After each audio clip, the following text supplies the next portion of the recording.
Auditrices et auditeurs de la Voix de la démocratie congolaise, merci d'être toujours nombreux et fidèles à nos émissions.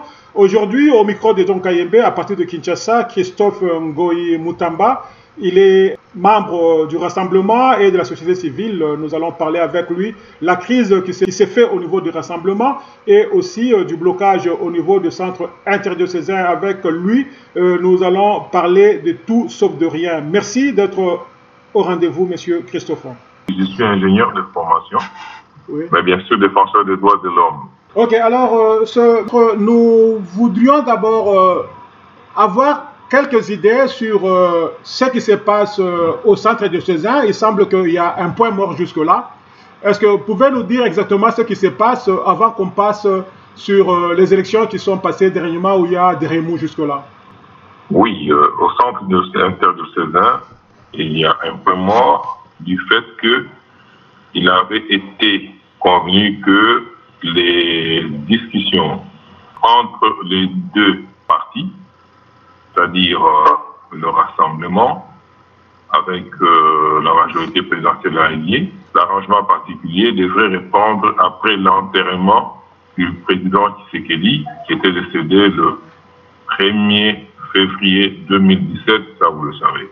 C'est ça. Donc, oui. Ingénieur Christophe Ngoyi, nous voudrions savoir exactement quel est le problème avec cette fissure. Donc, vous voulez dire que l'unique personne qui pouvait mettre tous les opposants ensemble, c'était le feu président Etienne Tshisekedi. Aussitôt qu'il est mort, c'est encore la dispersion. Qu'est-ce qui ne va pas? Oui, il est évident que c'est bien sûr Etienne Tshisekedi qui était capable, il l'a fait, il l'a démontré, de mettre toute l'opposition et voire même l'ensemble de la population luttant pour le changement ensemble. Ça, c'est évident. Bon, sitôt qu'il est mort, bien sûr, il devait s'en suivre la lutte de positionnement. Ça, c'est normal. Quand on est en politique, il devait s'en suivre cette lutte de positionnement. Bon, il devait également être question de remplacer au niveau des structures où il régnait. Bon, notamment, l'accord du 31 décembre 2016 avait disposé que lui, le président Tshisekedi, puisse être le président du Conseil national de suivi de l'accord. Bon, avec sa disparition, il fallait pourvoir à cette fonction. Et pour être président du Conseil national de suivi, c'est ça, il faut être président du Rassemblement. Alors, il s'est posé un problème. M. Tshisekedi avait plusieurs casquettes, plusieurs dimensions. Et il est difficile jusqu'à présent de pouvoir le remplacer. On peut tout du moins pourvoir à ce poste, on peut tout du moins penser à sa succession, mais avec beaucoup de difficultés. Ça, la grande équation à laquelle les uns et les autres, au niveau du Rassemblement, nous sommes appliqués à résoudre. Mais il se fait que pour arriver à réunir toutes ces qualités, personne, aucun individu, aucune personne, aucun acteur ne pouvait réunir à lui seul toutes ces qualités. Il a été question de modifier la structure du Rassemblement, d'aucuns ont proposé une structure avec trois options. Oui. Oui, une présidence du Rassemblement qui est l'autorité morale. Bon, une présidence avec les vice-présidences du Conseil des sages et une troisième structure qui serait chargée de la coordination des actions. Alors, il était question maintenant qu'on puisse pourvoir à la présidence du Rassemblement. Les candidatures étaient ouvertes, mais il s'est fait que sur les 9 composantes du Rassemblement, il y a eu 7 candidats. Donc, comprenez qu'il n'y a que la société civile, la RDC, qui n'avait pas postulé, et l'UDPS. Au niveau de la présidence du Rassemblement, le consensus s'est dégagé sans difficulté. donc sur la personne de Félix Tshilombo Tshisekedi. Là, tout le monde s'est accordé pour lui confier la présidence du Rassemblement. Mais c'est plutôt au niveau du Conseil des sages, étant donné que le président du Conseil des sages va occuper ipso facto le CNSA, le Comité national de suivi de l'accord, et c'est là où la lutte de positionnement était très accrue.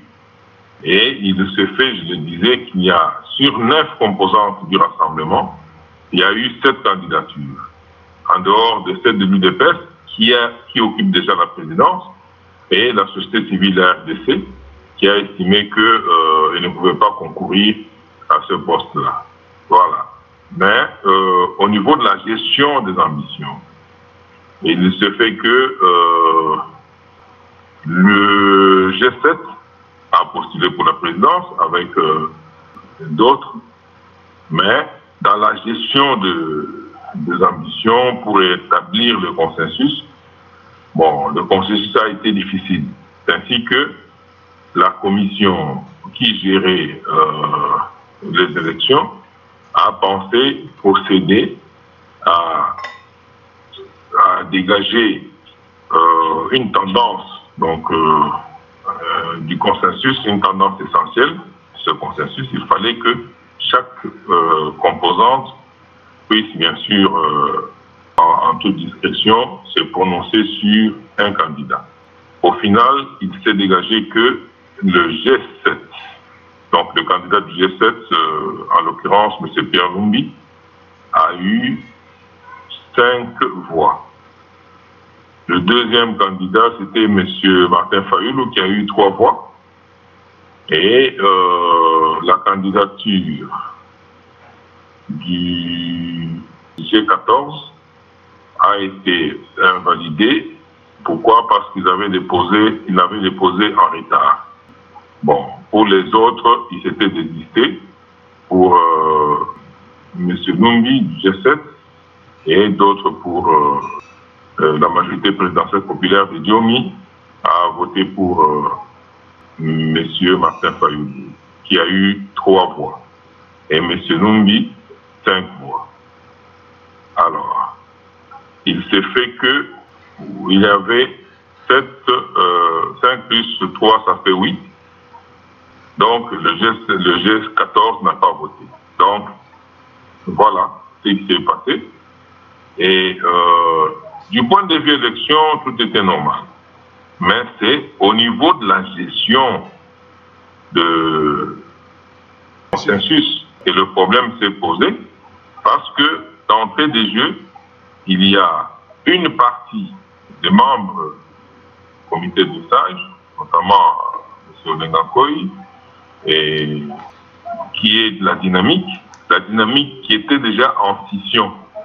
Parce que, selon nous, il fallait procéder à gérer d'abord le conflit qu'il y avait au sein de la dynamique, qui était scindée ou qui est scindée jusqu'à présent en 2. La dynamique qui est conduite par M.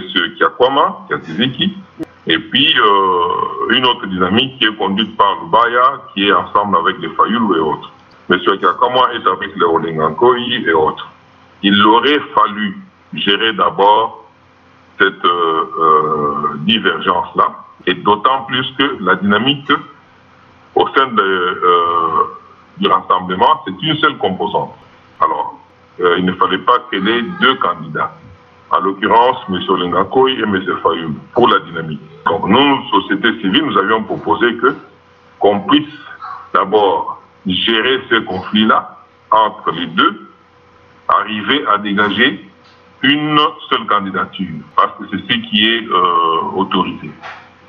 Bon, mais on est passé outre, on n'a pas pu gérer d'abord ce conflit, ce qui fait qu'il y a eu une dynamique, une tendance de la dynamique qui a conservé sa candidature, bon, qui n'a pas pu se présenter aux élections ce jour-là, et qui est allé, son problème principal, son problème majeur, de cette tendance dynamique est qu'ils ont des appréhensions sur la personne de M. Pierre Lumbi. Bon, ce qui est justifié, ça se dit même ici à l'étranger. Donc les gens se disent, que dire d'une personnalité comme Pierre Lumbi, qui a été tout proche de la personne qu'on est en train de combattre, pour dire le président Joseph Kabila, et cette personne était aux affaires, était tout proche comme conseiller spécial en matière de sécurité. Il revient du côté de l'opposition et il commence à gérer une opposition qui était contre eux quand ils étaient au pouvoir pendant des années. Et c'est là où le bas blesse, M. Christophe Ngoy. Oui, je crois que ceux qui disent ça ont raison d'imaginer, parce que stratégiquement, il peut être aussi très dangereux d'accepter, mais les gens changent.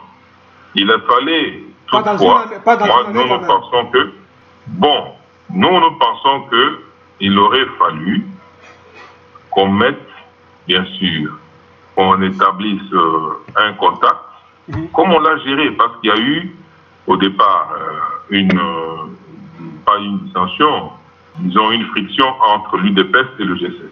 Alors qu'on a créé une commission spéciale pour gérer cette friction-là. Étant donné qu'il y avait, ou il y a une autre tendance qui est en friction avec le G7, il fallait aussi que cette commission se saisisse de cette question, parce que ce que nous pensons, c'est quoi? Aujourd'hui, si il y a un problème, nous sommes des intellectuels, nous sommes des majeurs, bon, il y a lieu de se retrouver. Si le problème est évident, savoir comment le vider, se regarder en face. Demander par exemple au candidat qui fait peur de donner des garanties, d'indiquer comment il va faire et pour que cette crainte-là puisse disparaître, il peut se justifier, et de créer de garde-fous pour que si jamais il est dans cette optique, que ça ne crée pas un danger à la structure. Donc, et ça, on devrait, et même maintenant, il n'est pas tard, on est capable de le faire, mais on ne le fait pas. C'est ça, il y a un problème de gestion. Il y a un problème de gestion des ambitions, de gestion des appréhensions des uns et des autres, et de tout le monde d'ailleurs. Sur la gestion des ambitions et surtout pour le camp qui vient de se départager, et vous dites qu'il serait possible de gérer ça. Est-ce que ce n'est pas trop tard, puisque le groupe qui a voté pour Olengankoy semble être un peu strict, qu'eux ne peuvent pas lâcher? Moi, je crois que l'essentiel pour nous, c'est d'être en mesure de reconstituer cette unité-là avant la mort du président Tshisekedi, parce que si il y a un groupe qui reste en dehors, ce groupe-là travaillera contre le groupe en place. Et ce n'est pas du tout intéressant. Ce n'est pas du tout intéressant. Et ça risque même de démotiver la population qui va considérer que la classe politique est plus préoccupée par ses propres ambitions que de servir le peuple. Les uns et les autres se dépasser. Se dépasser, c'est le seul message mobilisateur. Si tout le monde se rend compte que le rassemblement ne serait plus capable de réaliser tous ces objectifs que le peuple attend, bon, ça sera un désespoir total. Et puis, nous risquons de nous retrouver ou de redonner du poids de la bête au pouvoir en place. Et ça sera une erreur majeure du rassemblement. Oui, bah alors, je voudrais revenir maintenant sur le cas qu'on appelle société civile, à l'instar de ce qu'on a vu ici à l'extérieur. Nous sentons que la société civile congolaise, que vous êtes membre, ne semble pas être une société civile. C'est un groupe de gens qui sont politiques aussi, puisque quand vous êtes dans un groupe de politiciens, alors vous gérez les ambitions politiques et surtout que vous êtes dans l'opposition. Est-ce qu'on peut confirmer que vraiment vous jouez le rôle de la société civile qui devait être un chien de garde qui contrôle les deux côtés? Oui, nous continuons. Nous sommes la société civile, effectivement. La société civile, c'est quoi d'abord? C'est le peuple dans son ensemble.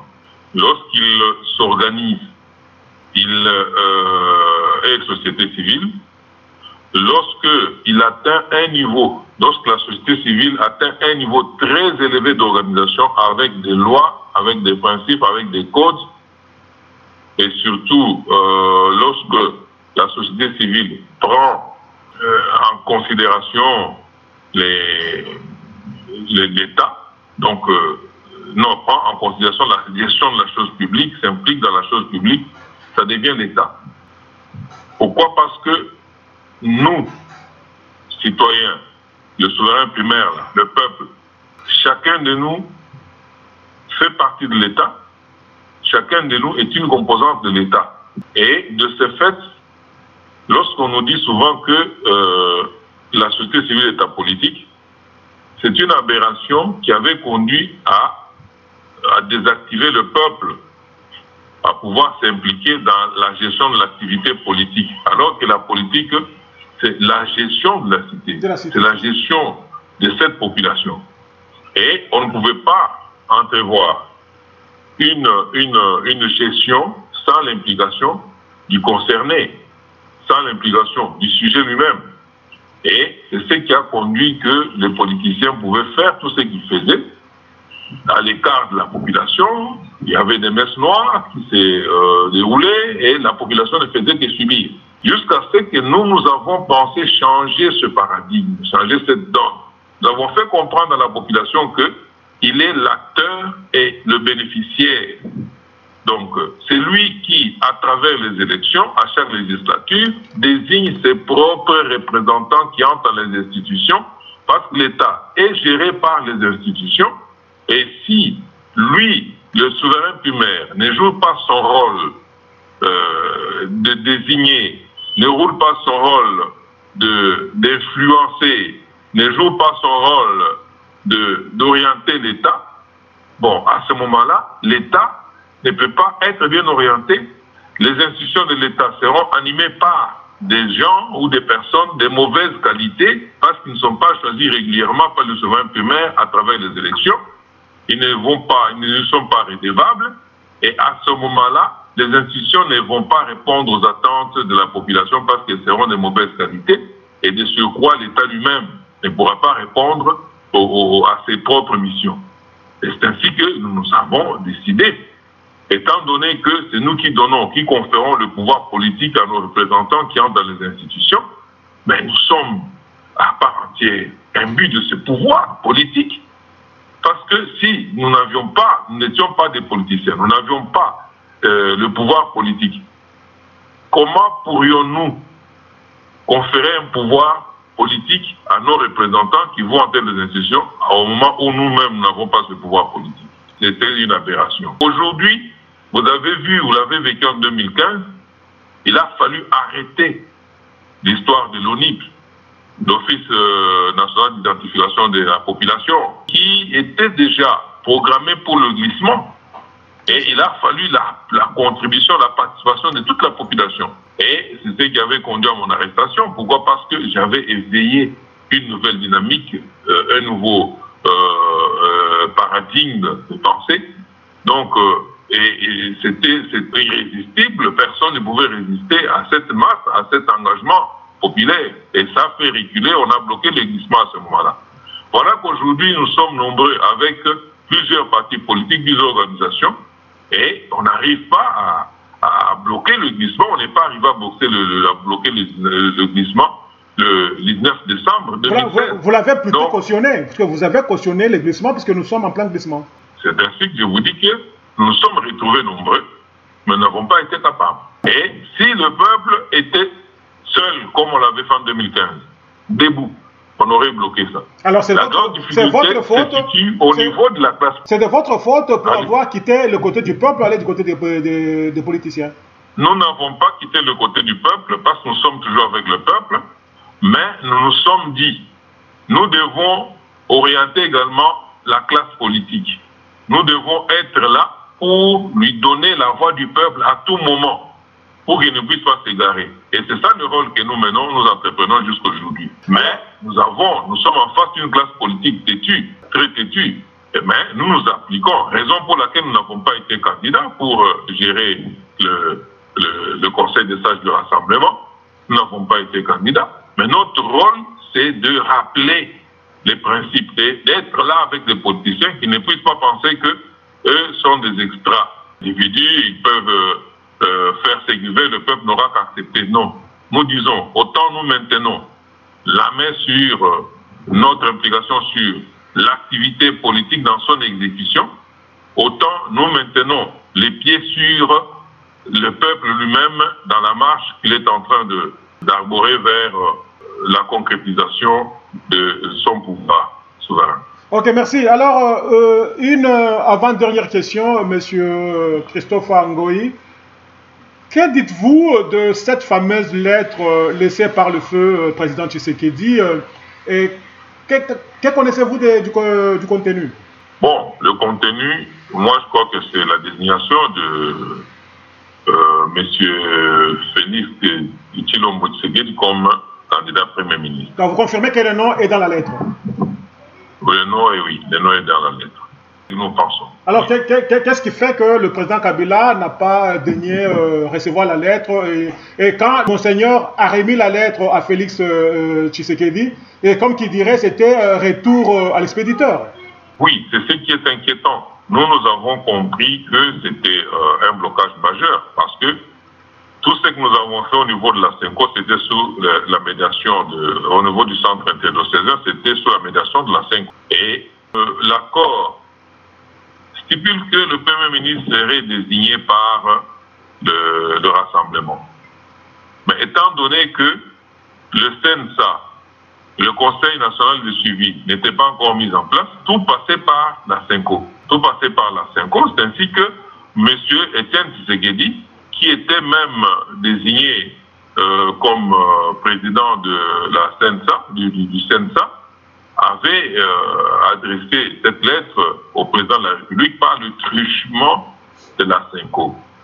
Aujourd'hui, voir la CENCO, à la place de remettre cette lettre au président Kabila, que celui-là puisse prendre en considération sa teneur, bon, voir la CENCO et le voir remettre cette lettre à la CENCO et à son tour, la CENCO remettre cette lettre à M. Félix Tshisekedi, qui est actuellement président du Rassemblement, pour qu'il mène une démarche, alors en particulier pour aller lui remettre la lettre au président de la République. Nous pensons que là, ce sont des indices déjà d'un blocage,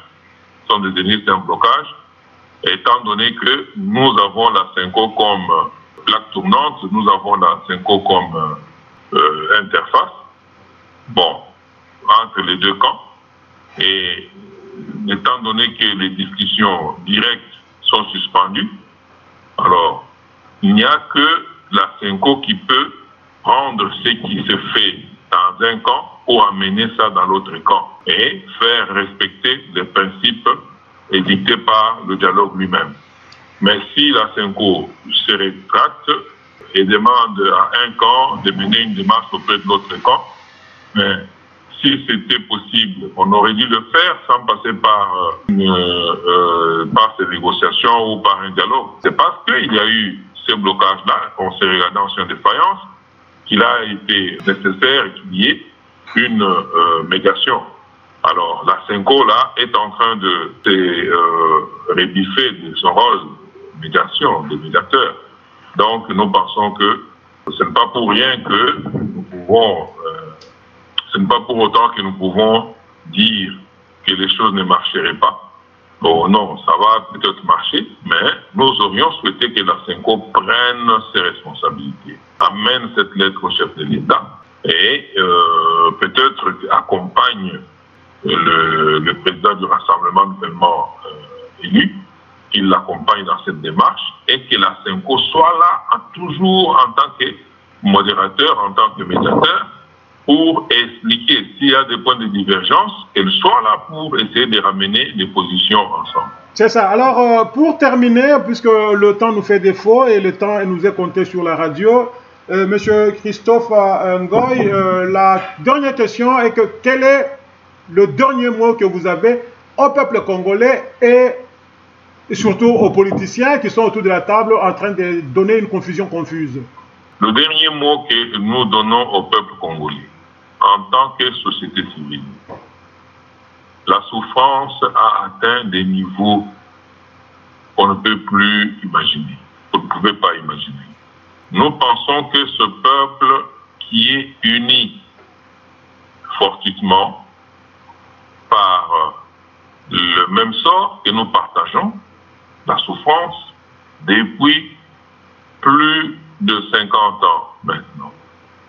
Nous pensons que ce même peuple doit se mettre ensemble parce que nous sommes déjà unis par le sort. Nous devons être unis dans l'effort, comme c'est dit dans notre hymne national, pour notre essor à tout le monde, pour l'essor de la nation, pour l'essor du Congo, pour l'essor de tout Congolais et même la postérité, tous ceux qui viendraient après nous. C'est maintenant ou jamais. Et si nous perdons le combat à ce niveau ici, le Congo est sacrifié, il va échapper même à nos enfants, même à nos arrière-petits-enfants. Aux politiciens, ils doivent prendre la mesure du contexte. Parce que le Congo est à un point où la nation est sérieusement menacée. La démocratie est sérieusement menacée. Et s'il y a la volonté, on peut remettre le Congo dans son identité, parce qu'il s'appelle les Républiques démocratiques du Congo. La démocratie fait partie de son identité. La démocratie a prouvé à travers le monde qu'elle est le fondement même de tout développement. Et les politiciens congolais doivent comprendre cela. Et ils doivent se battre, non pour les intérêts personnels, mais ils doivent se battre pour que le souverain primaire, qui est le peuple, puisse jouer son rôle participatif.